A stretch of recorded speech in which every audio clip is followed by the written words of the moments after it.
I'm carrying a mule's weight already.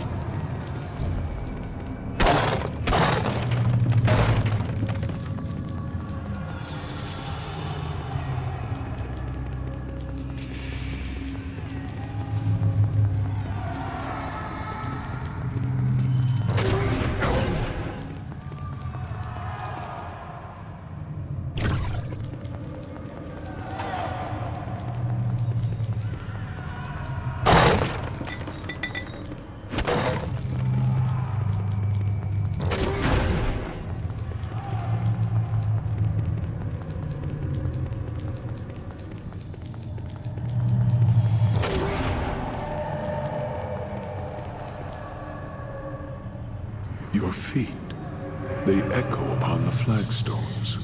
Your breath stirs the dust. Who are you who walk this hall in the flesh? In life, I was Celadon, first captain of the Company of the Westering Sun. In death, I am nothing. The dead have no titles. You stand within the Hall of Remembrance. I am one of its many prisoners, all soldiers of the Westering Sun, all fallen in battle, all slain by treachery. Our spirits are shackled to the walls and shadows of this tower. We are doomed to stand, to remember, and to wait for Eldrith's release, and our own. Who is Eldrith? Much time has passed, I see, for how many names to have been ground beneath time's heel. Have you not heard of Eldrith the Betrayer, the traitress of swords, Eldrith of the Westering Sun? That she has been forgotten is irony of a sort. Eldrith was one of the greatest generals of the Sword Coast, commander of the Company of the Westering Sun, sworn sword and defender of Baldur's Gate. She served with honor and distinction in the first and last seasons of the Sundering War, the Crescent Port Siege, and finally, the campaign against the Black Horde. In all these battles, she was victorious. Where she led, we followed. Glory drew us, loyalty kept us, and we were proud to serve beneath her banner. Our lives were hers, and our deaths were hers. I do not know when pride burrowed into her heart, but it poisoned her. It was a poison I did not see until it was too late. Eldrith had fought too many battles, achieved too many victories, and she had come to see the city of Baldur's Gate as her own. On the day of the Great Betrayal, and the last day of the campaign against the Black Horde, I left my wife within the walls of Baldur's Gate, where she would be safe, and told her I would return. She was one of the most beautiful elven maids I have ever known. There are times when I feel as if I hear her singing for me still, waiting for my return. Then I fear her spirit shall never be laid to rest while I am trapped here. My wife, to think that she suffers still, and for my sake. Our company took the field against the Horde and scattered them, even though the orcs and goblins outnumbered us 5 to 1. Still, in the rout, almost half their forces survived and fled the field. Eldrith was determined to pursue them. The Dukes of Baldur's Gate refused. Too many good soldiers had been lost, the Dukes told us. They and the people wanted no more of blood and death, and they felt the Horde would not return. Eldrith was furious. Even though we had lost many men, she felt it was better we deal a death blow to the Horde and ensure they never threatened Baldur's Gate again. And so she defied the Dukes and led us to our deaths. Already weakened, We chanced upon one of the straggling bands of the Horde and cornered them within the Dosiah's cleft. It was tactical brilliance in trapping them within the canyon.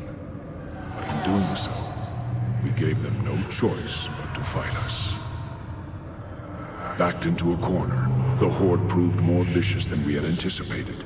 Eldrith, fearing of losing the field, sent a messenger back to Baldur's Gate for reinforcements before the Horde broke free of her trap.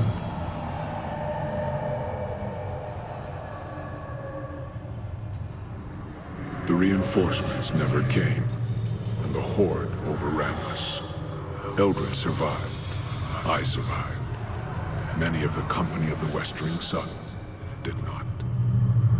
Now there are many graves within the Dosiah's cleft, and much of the ground there is strewn with bones of our soldiers, mixed with the orcs and goblinoids.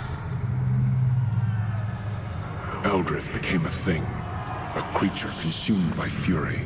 Wounded, she returned to Baldur's Gate to demand an audience with the dukes. Instead, she was met at the gates and told that for her disobedience upon the battlefield, the walls of Baldur's Gate would be forever closed to her and the Westering Sun. Eldrith, she gathered us, all of us who remained, all of us who had sworn to serve her, and she ordered our broken company to attack the walls of her city. She swore she would take it from the dukes, make it hers, and put the dukes to the sword. It would be justice, she said. Justice. It was suicide. We were slain almost to the man, and we were driven from the city, hounded by the remaining troops of Baldur's Gate. We knew no rest, no peace, and they pursued us for leagues upon leagues, all the way to the marsh of Chalimber. They feared Eldrith's wrath so greatly that they were determined that she should not escape alive. I died here in the marsh of Chalimber, and so did all that remained of the company of the Westering Sun. Eldrith was the last to die, brought low by crossbowmen and archers, men who feared to come within reach of her sword.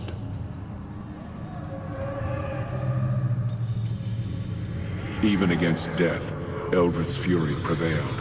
Now she lives again, a creature of terrible power and terrible anger. In her eyes, she sees nothing but Baldur's Gate in flames.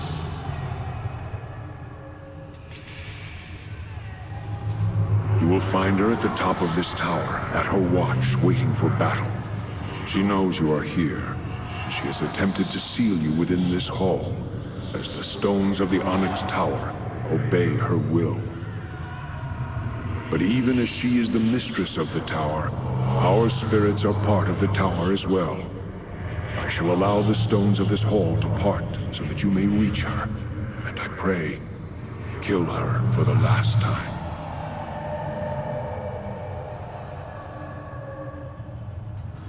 She is past the point of reason. She has become a creature of vengeance, and battle is all she understands now. Even in life, she was prideful and stubborn. Now, vengeance has made her heart a stone.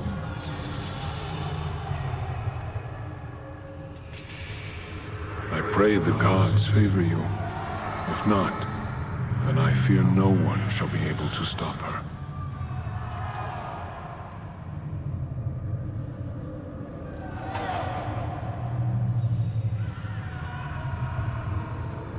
Eldrith's will is tied to the tower. Surely you know that when she is slain, this tower will die as well. It will fall into the elemental plane of fire and be consumed. You cannot escape this tower while she lives, and not after she is dead. Can you not use the way you entered to escape?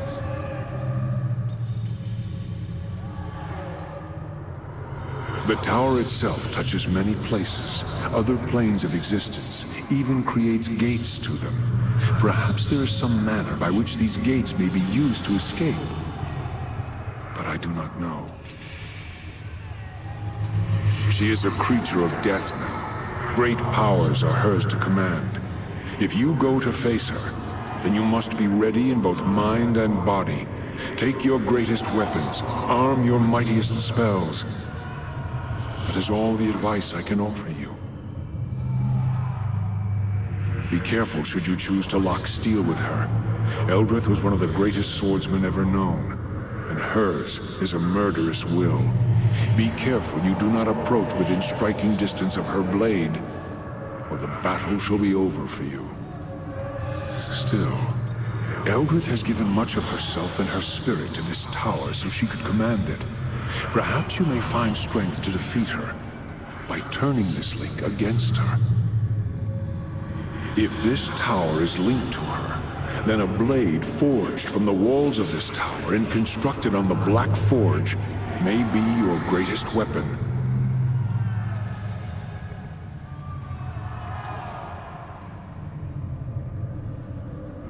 I wish that we could, but we are trapped here in this hall and cannot leave. We will pray for you, stranger, as we pray for all Baldur's Gate. May the gods watch over you.